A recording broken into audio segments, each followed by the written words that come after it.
In this video, I'll show you how to add a festive bling animation, a bright and celebratory effect that reveals your video with sparkling flashes and festive energy. Let's get started.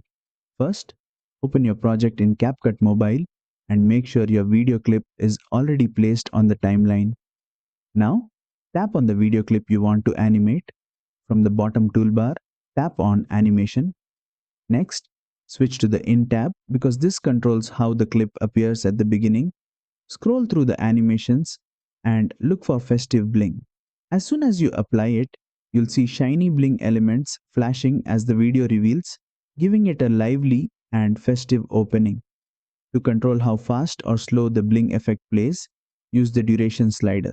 Drag it to the left for a quick, energetic reveal, or drag it to the right for a slower and more cinematic festive look. Preview the animation and adjust the timing so it matches the mood of your video. And that's it. You've successfully added a festive bling reveal animation in CapCut Mobile. If this tutorial helped you, don't forget to like, share and subscribe for more fully detailed CapCut Mobile animation tutorials.